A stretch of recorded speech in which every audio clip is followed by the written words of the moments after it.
Hello everyone, আজকে আমি তোমাদের সাথে আরও একটি বাংলা রচনা শেয়ার করতে চলেছি। আজকের রচনা পরিবেশ দূষণ ও তার প্রতিকার। রচনাটি শুরু করার প্রথমে একটি কোটেশন লিখতে হবে।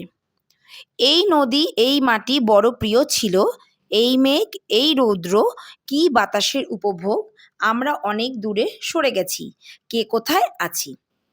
প্রথম পয়েন্ট, ভূমিকা।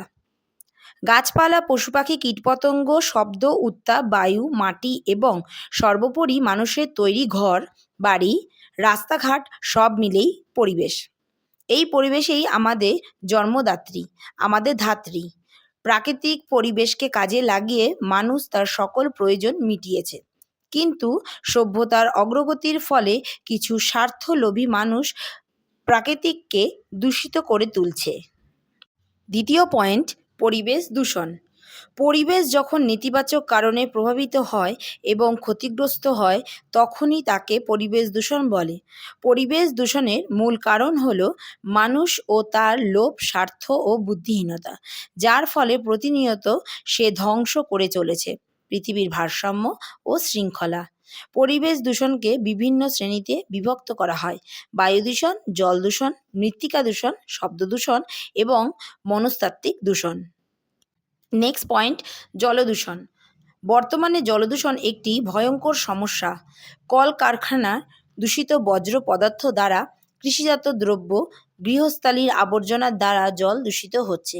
এর ফলে মানুষের পানীয় জল ও জলচর প্রাণীদের জীবন আজ সংকটাপন্ন। নেক্সট পয়েন্ট, মৃত্তিকা দূষণ। কৃষি ও শিল্প বিপ্লব মৃত্তিকা দূষণের প্রধান কারণ। কৃষিক্ষেত্রে ব্যবহৃত রাসায়নিক সার, কীটনাশক, শিল্প কারখানার বর্জ্য পদার্থ, শহর এলাকার আবর্জনা প্রভৃতি মাটিতে মিশে মৃত্তিকাকে দূষিত করছে। এর ফলে নানা সংক্রামক রোগ ক্রমশ বিস্তার লাভ করেছে। নেক্সট পয়েন্ট, শব্দ দূষণ। কলকারখানার শব্দ, বিমানের শব্দ, যানবাহনের শব্দ, জোরালো মাইকের আওয়াজ, বাজি পটকার শব্দ মারাত্মক আকার ধারণ করে পরিবেশের ভারসাম্য বিনষ্ট হচ্ছে।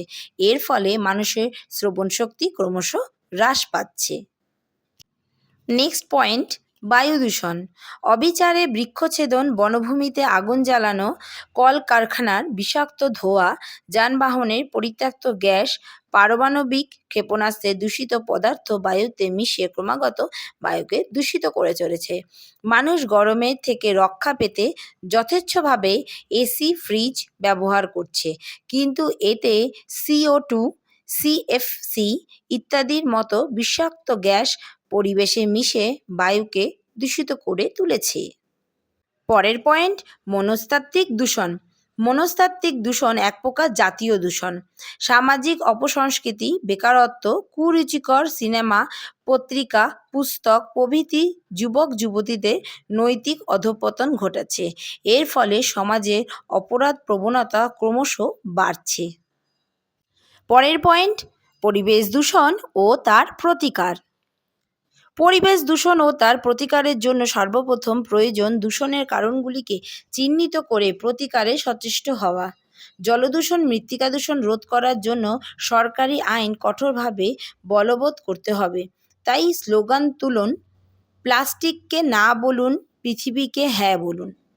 সামাজিক মনস্তাত্ত্বিক দূষণ যাতে না ছড়ায় তার জন্য বিভিন্ন সামাজিক অপসংস্কৃতি ও বেকারত্ব দূর করতে হবে। মানুষের কর্মসংস্থান বাড়াতে হবে। সামাজিক বনসৃজনের উপর গুরুত্ব দিতে হবে। বন্যপ্রাণী রক্ষা করুন, জীববৈচিত্র্য রক্ষা করুন। সংবাদপত্র, টিভি, রেডিও প্রভৃতি গণমাধ্যমে পরিবেশ দূষণ সম্পর্কে মানুষের সচেতন করে তুলতে হবে। এই উদ্দেশ্যে বর্তমানে কেন্দ্রীয় সরকার স্বচ্ছ ভারত মিশন ও নির্মল ভারত নামে প্রকল্প তৈরি করেছে। গাছ বাঁচাও, জীবন বাঁচাও প্রভৃতি স্লোগানের মাধ্যমে পরিবেশ দূষণ সম্পর্কে জনগণকে সচেতন করে তোলা হচ্ছে। পরিবেশ সম্পর্কে সচেতন করার জন্য 5ই জুন বিশ্ব পরিবেশ দিবস হিসাবে পালন করা হয়। শেষ পয়েন্ট, উপসংহার। পৃথিবী বাঁচান, জীবন বাঁচান। জীবন বাঁচাতে গেলে পরিবেশকে বাঁচাতে হবে, কারণ পরিবেশের উপাদান নিয়েই আমাদের জীবন গড়ে উঠেছে। পরিবেশ দূষণ প্রতিরোধ করতে হলে সর্বপ্রথম মানব পরিবেশকে পাল্টাতে হবে। তাই আমরাই পারবো পৃথিবীকে ধ্বংসের হাত থেকে বাঁচাতে। তাই আমাদের কণ্ঠে কণ্ঠে মিলিয়ে ধ্বনিত হোক, এ পৃথিবীকে এ শিশুর বাসযোগ্য করে যাব আমি, নবজাতকের কাছে এ আমার দৃঢ় অঙ্গীকার। তাই বন্ধুরা, পরিবেশকে সচেতন করার জন্য এই রচনাটি অবশ্যই সকলের মধ্যে শেয়ার করে দিও। আর তোমরা এই ভিডিও ডেসক্রিপশন বক্সে দেওয়া লিঙ্কে ক্লিক করলেই কিন্তু এই ধরনের আরও ভিডিও তোমরা পেয়ে যাবে। ভিডিও পেতে চ্যানেলটি সাবস্ক্রাইব করে নিও, পাশে থাকা বেল বাটনটি ক্লিক করে অল নোটিফিকেশন অন করে রেখো।